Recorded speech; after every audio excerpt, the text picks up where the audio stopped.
दिनै बर' थुनलाइ आफादनि 70थि गोथार जोनोम सान आरो बे जोनोम सानजों लोगोसेनो रुपहि गुदि बर' थुनलाइ आफादा 31थि बोसोरारि जथुम्माखौ नैबे करेबारि बे गामियाव सानसेनि हाबाफारिजों गाजा गोमजा खुंफुंनो लादों आरो बे खुंफुंनाय हाबाफारियाव आंबो सासे बहाय थांखि जानाय बुंथिगिरि हिसाबै बिथांमोना हांख्रायनाय लेखा दिनै नुजाथिफैदों। थारैनो बिथांमोननि जि हाबाफारि लानाय बे हाबाफारिया फुंनिफ्रायनो जागायदों आरो दासिमहालागै गाब गोनां महरै सोलिगासिनो दङ।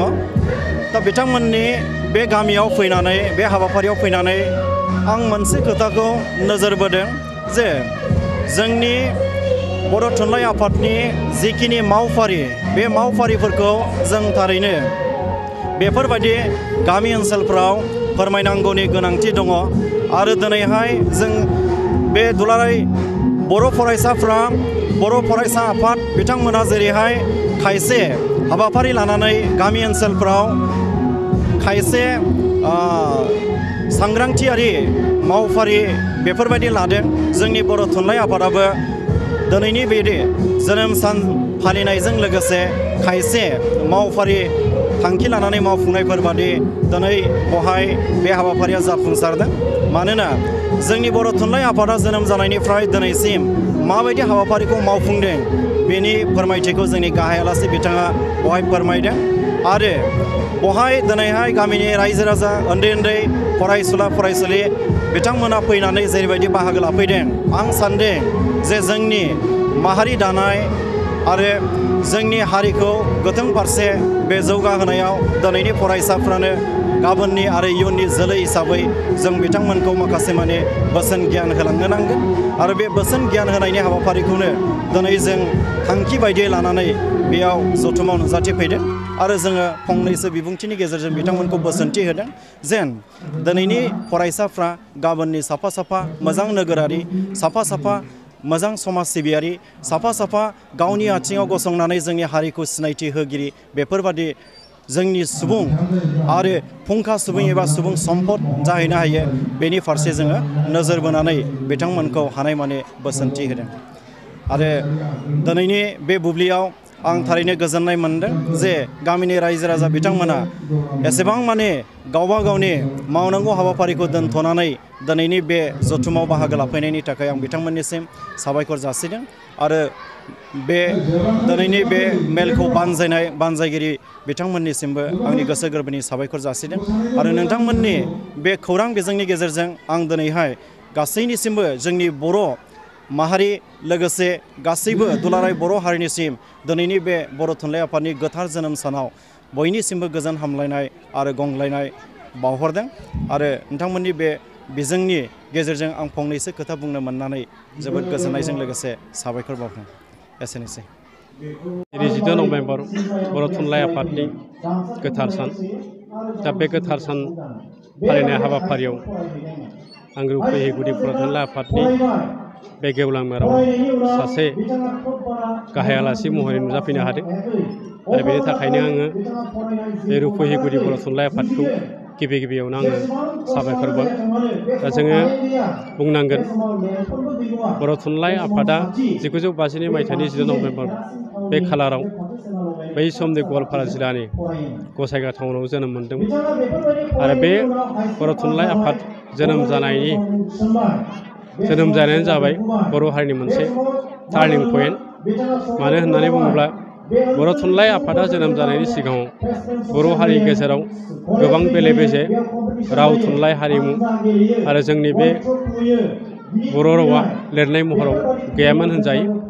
दा बेनिखायनो बै बर' थुनलाइ आफाद जोनोम जानायखौ बर' हारिनि एबा बर' माहारिनि मोनसे टार्निं पइन्ट होननानै आं बुंनो लुबैयो।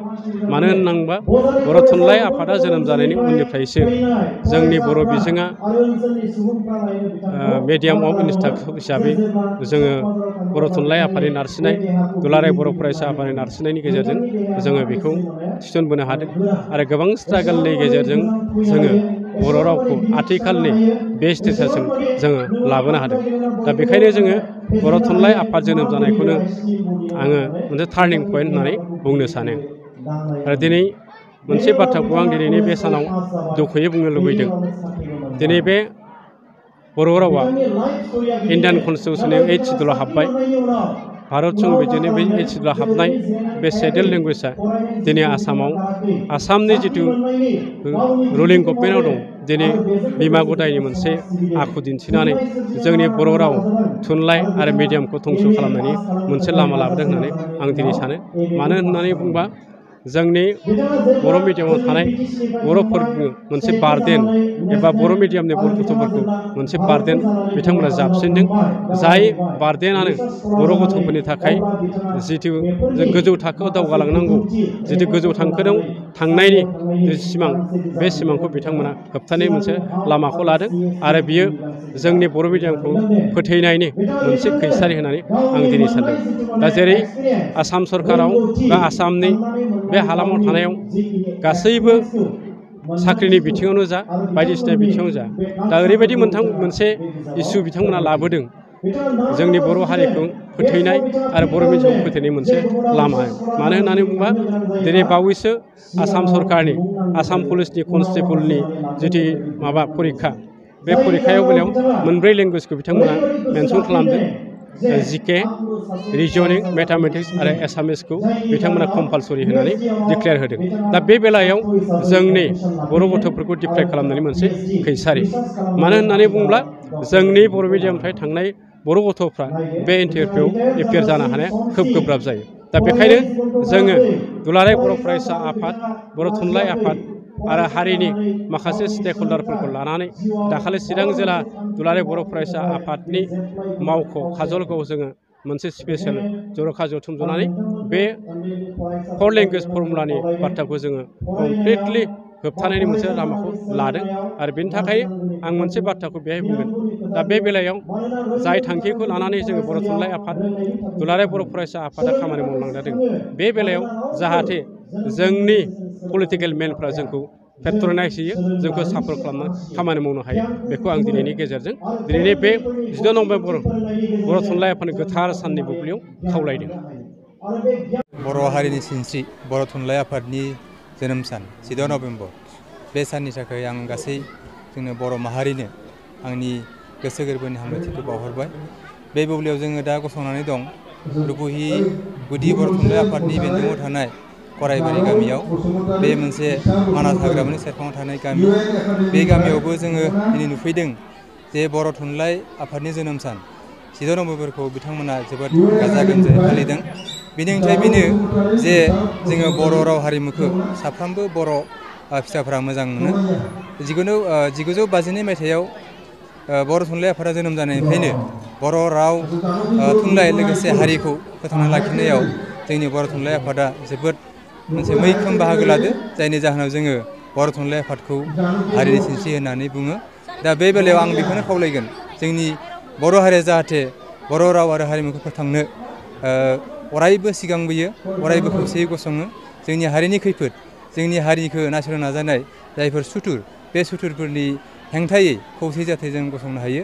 आङो दिनै नैबे देग्लायनि बर' थुनलाइ आफादनि 60थि जोनोम साननि जा फालिथाय बे फालिथायनि गेजेरजों आं बेखौनो खावलायो। लोगोसे आं नैबेखौबो रायजो राजानो मेसेज हरनो सानो जे बर' थुनलाइ आफादनि जोनोम सान बे जोनोम सानखौ जोङो नुदों जे जोंनि बिटिसि सरकारनि हेफाजाबै बेखौ बर' लिटारेरि डे होननानै जों सिगांनिफ्राय फोसावनाय नुनो मोन्दों।